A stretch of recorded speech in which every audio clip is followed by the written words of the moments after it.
Bonjour à tous, en direct du 5e championnat du monde des clubs feeder, au bord du canal Bianco. Alors comme hier, on vous donne rendez-vous pour la fin de cette seconde manche sur le secteur A, un secteur qui est un petit peu à l'écart des autres secteurs, à une dizaine de kilomètres en amont en fait des secteurs B, C, D, E qu'on a suivis depuis ce matin. Comme vous pouvez le voir, la météo est très calme, il n'y a plus du tout de vent, hein, contrairement à hier.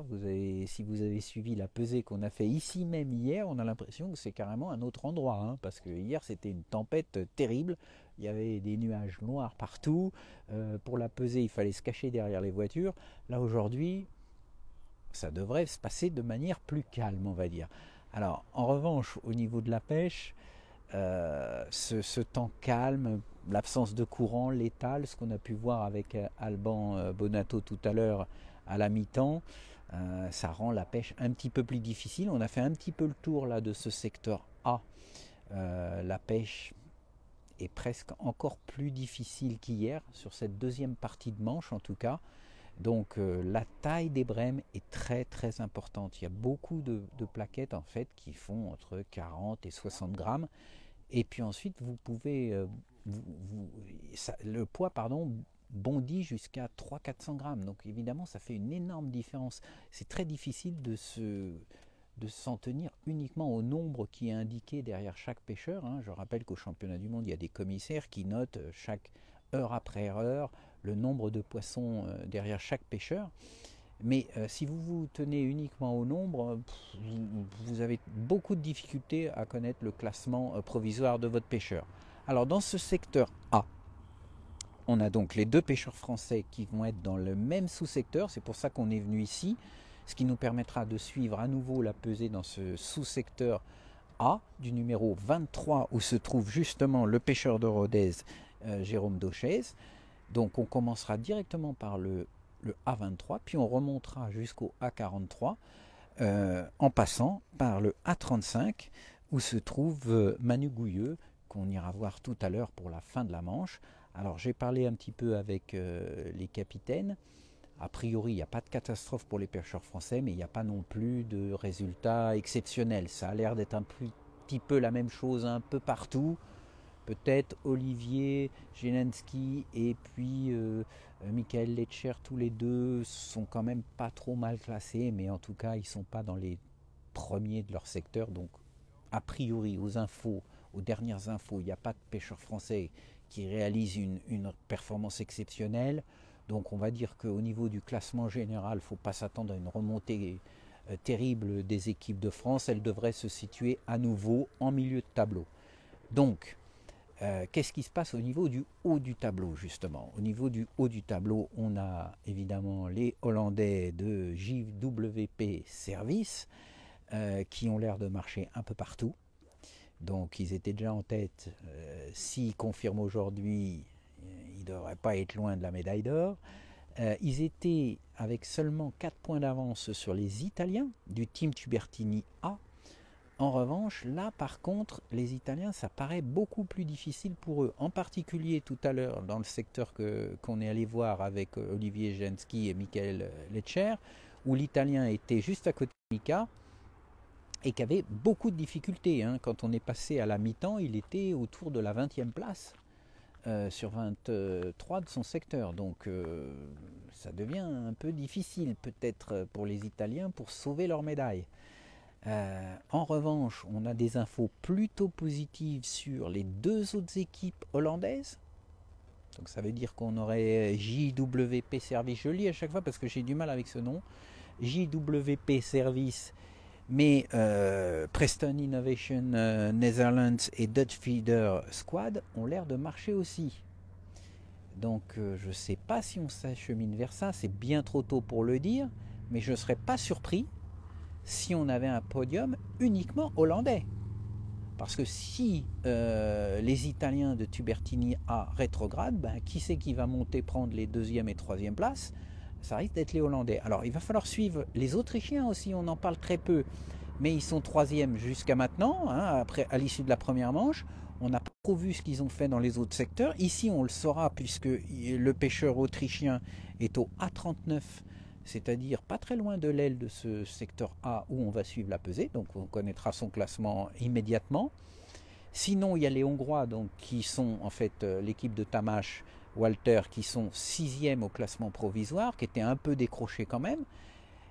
Et en plus, il semblerait que dans le secteur E, Peter Bako, le jeune Peter Bako, qui est une des futures stars, je dirais, des équipes nationales hongroises, parce qu'il a déjà gagné plusieurs championnats du monde dans les catégories jeunes en pêche au cou, mais il a aussi gagné des championnats du monde feeder avec l'équipe de Tamás, plus les nouveaux championnats du monde méthode feeder que la Fédération internationale nous a pondu l'année dernière, qui se sont déroulés pour la première fois donc en Hongrie, où les Hongrois ont gagné par équipe, et c'est le jeune Peter Bako qui a gagné en individuel. Donc autant dire que c'est un sacré pêcheur, mais il était à la peine dans ce secteur E. Alors il faut se méfier avec lui parce que c'est un excellent pêcheur de cartes, donc on n'a pas de news depuis 1 heure et demie, si ça se trouve il a fait 2 cartes dans la dernière heure, et puis voilà.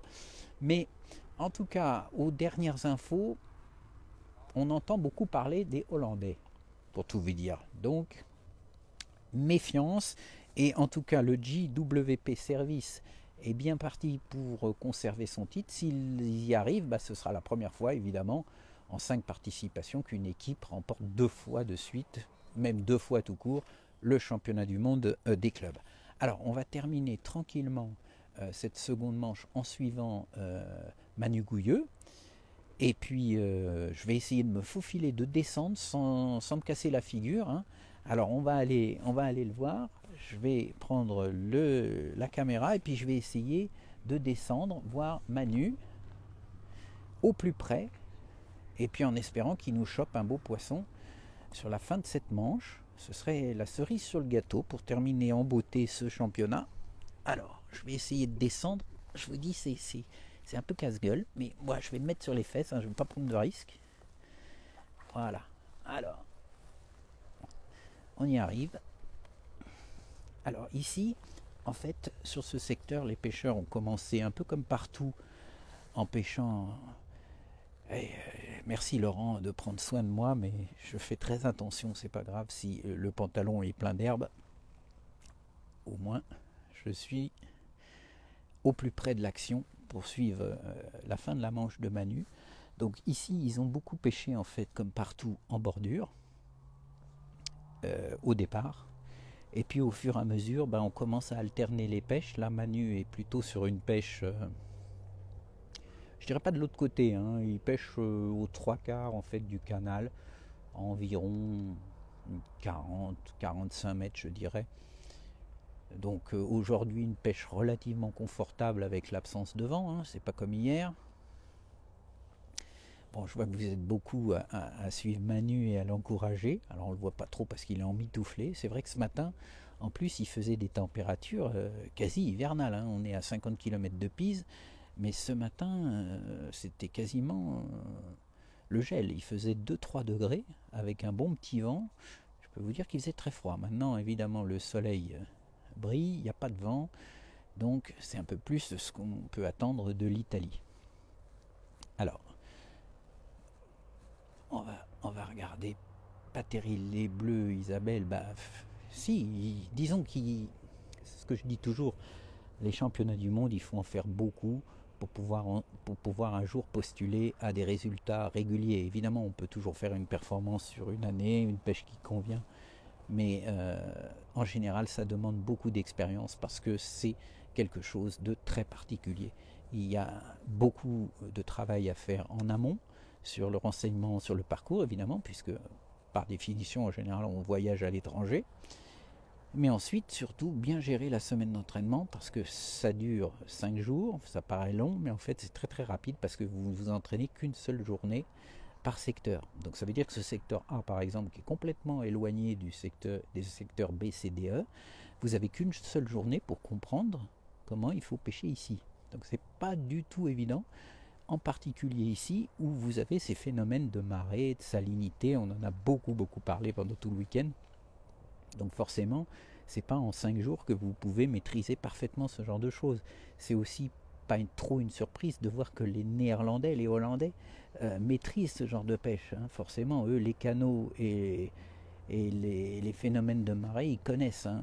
Mais En Hollande, ils ont exactement ce type de pêche qu'ils pratiquent toute l'année, en particulier sur des brèmes. Donc c'est pas trop une surprise de les voir performants sur ce type de pêche. Sors-nous un monstre. Ah bah oui, oui. Hein, on demande que ça parce que j'ai pas réussi à vous filmer une seule carte pendant tout le week-end. Et aujourd'hui, je n'ai absolument pas vu sortir, même des mulets. Il y en a eu beaucoup moins qu'hier. Donc, a priori, aujourd'hui, on est vraiment principalement sur des pêches de brème. Et encore une fois, c'est la taille des brèmes qui va surtout faire la différence. Si vous avez suivi le début du reportage derrière les pêcheurs néerlandais, vous avez vu qu'ils ont quand même choisi une stratégie d'amersage de départ assez différente des Français. Pour moi, c'est une des leçons qu'on peut tirer de ce championnat du monde, c'est qu'on a tendance quand même en France à amorcer un peu trop au départ au feeder. Si vous comparez les Hollandais, ce matin, comme je vous ai dit, le gars il a jeté 5, 6, 7, allez 7 maximum, tout petit feeder, avec uniquement de l'amorce, aucune èche. Alors que les Français ont utilisé des cannes spécifiques avec des gros feeders pour créer des coups, des points de fixation pour le poisson. Ça paraît logique quand on a une formation de pêche au coup, on fait de pêche à la grande canne, je veux dire. Évidemment, on fait un coup pour fixer le poisson et puis ensuite on essaye de les prendre sur cette zone. Au feeder, c'est un peu différent parce que vous avez la possibilité, quand vous amorcez pas comme ça au départ, comme font les Hollandais, de changer de distance de pêche à tout moment, puisque vous n'avez pas créé vraiment un coup avec un tas d'amorces. Vous avez juste mis 4-5 petits feeders, c'est à peine une poignée d'amorces à un endroit. Si jamais ça ne marche pas, vous pouvez toujours pêcher 1 mètre plus loin, 1 mètre à droite, 2 mètres plus court, peu importe. Vous reconstruisez un coup très très rapidement en pratiquant ce type de pêche. Alors il n'y a pas beaucoup d'activités, je regarde un peu autour, alors je vais vous montrer un peu aussi ce qui se passe par là, voilà. En tout cas là on est au plus près de l'action. On est là sur la fin de cette seconde manche, je le répète, derrière Manu Gouilleux. Alors je regarde un peu le matériel qu'il a monté. Comme je l'ai dit, rien de... Ah voilà, voilà, il nous fait un petit poisson en direct quand même. Bon, c'est pas un monstre, mais c'est une plaquette. Et vu la pêche, chaque poisson va compter. Alors, on va regarder ça un peu en silence. Je vais arrêter de casser les oreilles. On va laisser faire.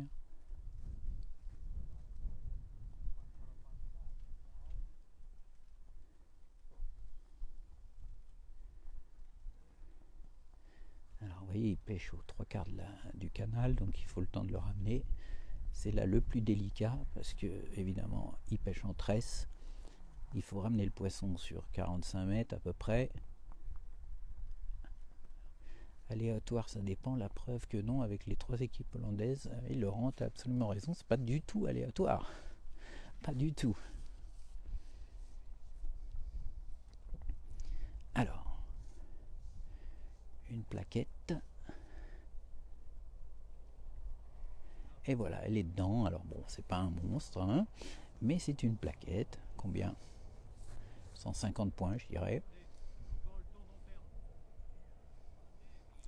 150 points, un championnat du monde, des fois ça se joue à rien du tout. Bon là, encore une fois, les équipes françaises aujourd'hui ne jouent pas de médailles. Elles jouent surtout pour continuer à acquérir de l'expérience. C'est vraiment très très important.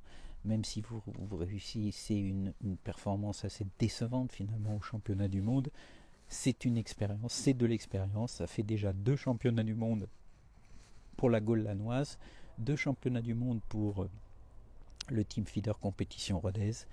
Ça c'est très très précieux, ça veut dire que année après année, ils vont acquérir cette expérience, ils sauront comment on prépare un championnat du monde, à la fois depuis la France, mais aussi une fois au bord de l'eau, comment gérer un entraînement et comment se préparer au mieux.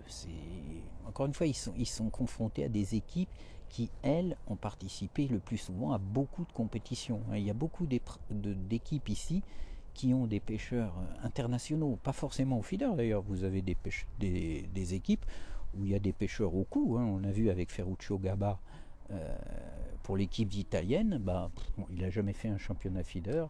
En revanche, il a fait des dizaines et des dizaines de championnats du monde coup en championnat d'Europe, en club, aux nations. Donc forcément, il sait comment on prépare un championnat du monde. Hein.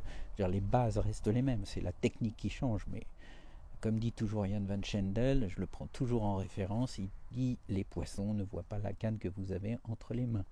Donc, que vous pêchiez au feeder, à la grande canne ou à l'anglaise, c'est la même chose. C'est le pêcheur qui fait la différence, pas le matériel. La tactique c'est très important à un championnat du monde. Et je pense que ce week-end, c'est là-dessus que les Hollandais auront fait la différence, si c'est eux qui l'emportent. Hein. On n'est pas assuré encore du résultat, bien entendu. Avec 43 équipes, on peut avoir des surprises d'une équipe aujourd'hui qui réalise un score parfait avec 5 points et qui remporte tout. Mais bon, a priori, aux infos qu'on peut avoir au bord de l'eau, c'est pas le cas.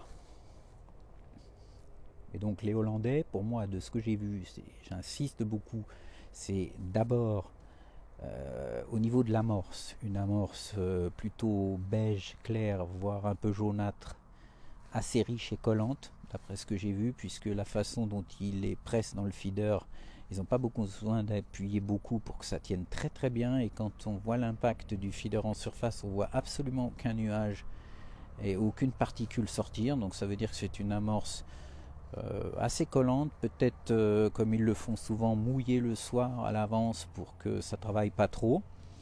Après, ils avaient de la terre de Somme, mais je pense qu'ils n'ont jamais quasiment mélangé cette terre de Somme à l'amorce. Ils l'ont utilisé éventuellement de temps à autre dans le feeder seul pour créer un nuage, un appel de poisson quand il y a vraiment un trou. Surtout donc au niveau de l'amorçage de départ, ils ont mis quasiment rien, 6 ou 7 tout petits feeders, donc ça représente, je sais pas, mais même pas une poignée d'amorce. Hein. Donc en fait, il n'y a pas d'amorçage de départ. Il y a 10 minutes pendant lesquelles en fait ils lancent quasiment au même rythme, alors un rythme peut-être un tout petit peu plus soutenu qu'en action de pêche, mais en fait ils pratiquent dès le départ une pêche au rappel.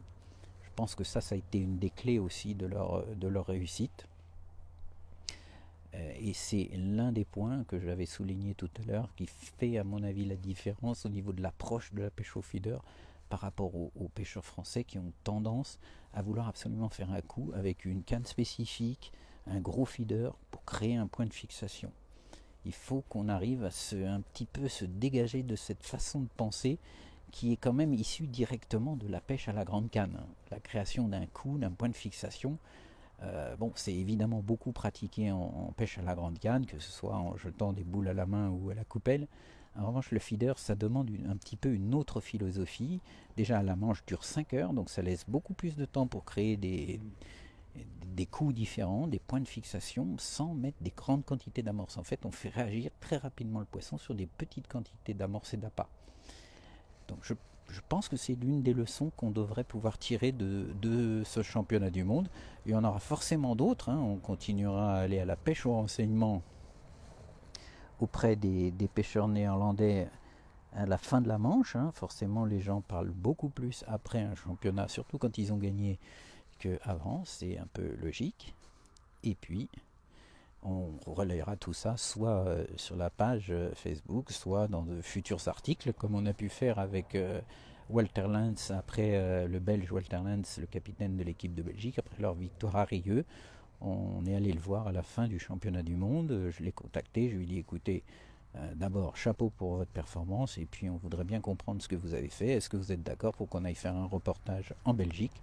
Et je me suis rendu en Belgique où j'ai pu parler avec lui, tactique, stratégie, et on a publié un article dans lequel on a bien expliqué quelle était la stratégie des Belges, ce qui leur avait permis de remporter le titre mondial, non seulement par équipe, mais aussi en individuel chez nous à Rieux. Alors d'ailleurs, à ce propos, je rappelle que le championnat du monde des nations feeder aura lieu finalement en octobre en Belgique. Alors cette fois-ci, ce sera à nous de nous rendre en Belgique, on essaiera de leur rendre l'appareil d'ailleurs, mais c'est un lac qui se trouve en fait à la frontière avec la Belgique et les Pays-Bas. J'ai eu l'occasion d'en parler avec un coach des Pays-Bas. Il m'a dit que c'était un parcours magnifique avec beaucoup de poissons. En revanche, c'est un parcours naturel, c'est un lac avec des berges et des fonds très variables, donc assez irréguliers. Mais enfin, on aura bien l'occasion d'en reparler. Les Belges d'ailleurs n'ont pas réussi une très belle performance ici. Je suis assez surpris parce que la plupart des pêcheurs belges de l'équipe Preston, en particulier l'équipe de Walter Lance, sont des pêcheurs flamands qui pratiquent dans 90% des cas en fait aux Pays-Bas. Donc ils ont les mêmes méthodes de pêche, les mêmes philosophies, les mêmes stratégies que les Néerlandais. Donc je suis assez surpris de ne pas les voir jouer les premiers rôles ici.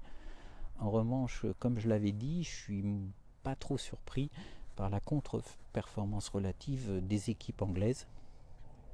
Je crois même qu'il y en a une qui est dans les 5 dernières. Tout simplement, ça nous montre encore une fois qu'un championnat du monde de pêche, ça demande avant tout beaucoup d'expérience parce que vous vous retrouvez dans des conditions de pêche que vous n'avez pas l'habitude de rencontrer. Et en particulier les Anglais qui pratiquent beaucoup en fisheries, avec des pêches au pelé, au maïs, voire au pâté de jambon sur des F1 ou des carpes. D'un seul coup se retrouver face à des plaquettes à prendre au verre de vase dans un canal où il y a des variations de niveau, de salinité, qu'il faut prendre des mulets, etc. Forcément, c'est très dépaysant pour ces pêcheurs qui sont pourtant d'excellents pêcheurs en Angleterre. Hein. Ne nous méprenons pas, c'est pas parce qu'ils réussissent pas ici que c'était une équipe archi mauvaise anglaise. C'est une très très bonne. Les deux sont de très bonnes équipes anglaises. Il y a une équipe Preston, une équipe Renan qui domine son sujet dans leur pays. Mais quand vous vous retrouvez propulsé dans des conditions de pêche inhabituelles, eh ben c'est difficile si vous n'avez pas l'expérience. On avait déjà vu ça même à Rieux. Hein. À Rieux, souvenez-vous, l'équipe d'Angleterre, qui était pourtant parmi les favorites, n'avait pas réussi un très bon résultat alors qu'elle était composée de pêcheurs immenses, hein, comme Steve Ringer, Phil Ringer, Lee Carey et co, que vous connaissez sûrement forcément si vous êtes un adepte des réseaux sociaux. Alors voilà, hein, c'est sympathique, Manu nous refait un petit poisson. Avoir la canne, je pense que c'est vraiment une toute petite plaquette à nouveau. Non, ah non, il n'y a rien. Ou alors ça s'est décroché en cours de route. Alors vous voyez qui pêche. Je répète parce que j'ai eu plusieurs fois. Alors j'ai eu plusieurs questions sur les montages. Les montages, je répète, au championnat du monde, il y a des limitations qui font qu'on est obligé d'utiliser des montages coulissants. Alors du coup, les pêcheurs utilisent quasiment exclusivement deux types de montage. Le montage coulissant à plat, c'est-à-dire que votre feeder est monté sur une perle coulissante toute simple, voilà, donc sur le corps de ligne, soit sur la tête de ligne, soit sur la tresse directe, enfin bref, rien de bien compliqué. Ensuite, en dessous, en général, on met une spirale de nylon pour un peu écarter le bas de ligne du feeder et éviter les emmêlements, voire un petit bout de power gum, mais ici j'ai pas vu beaucoup de gens mettre du power gum. Les seuls que j'ai vu utiliser ça, c'est quelques pêcheurs italiens.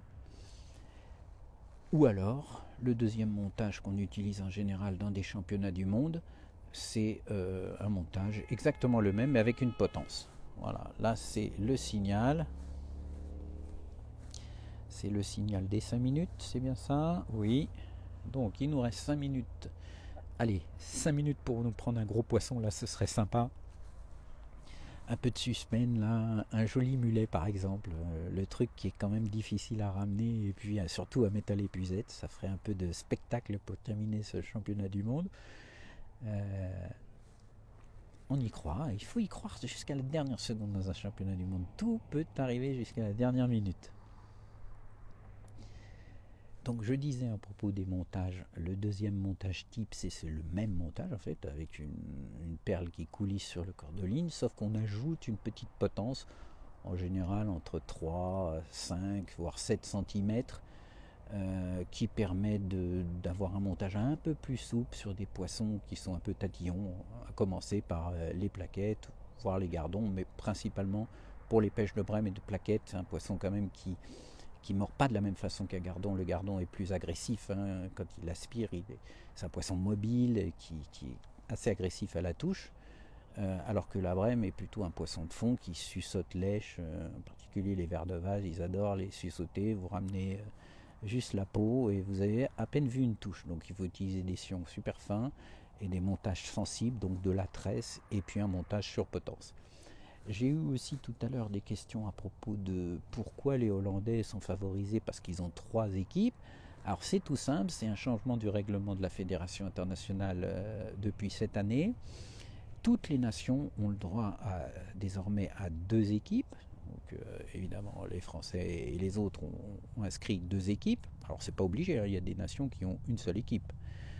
Faut-il avoir 2 équipes qui ont les moyens financiers pour venir déjà participer à un championnat du monde? C'est un investissement important.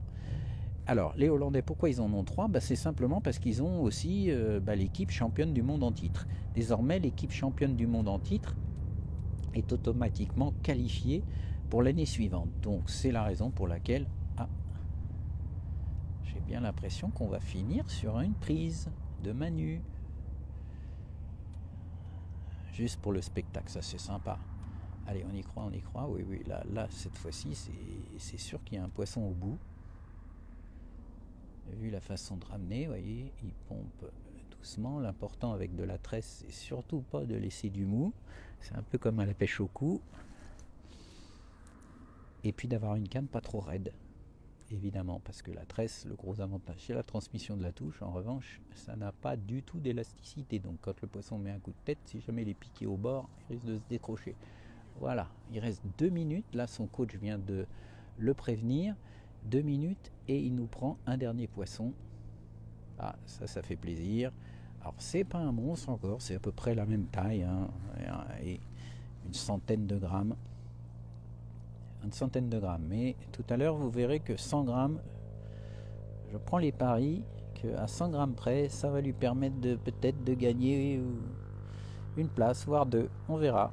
En tout cas, on va faire, comme je l'ai dit, la pesée de toute cette seconde partie du secteur A, en commençant par le numéro 23, qui sera Jérôme Douchès, donc l'autre pêcheur français. Comme ça, on aura les 2 pêcheurs français en pesée.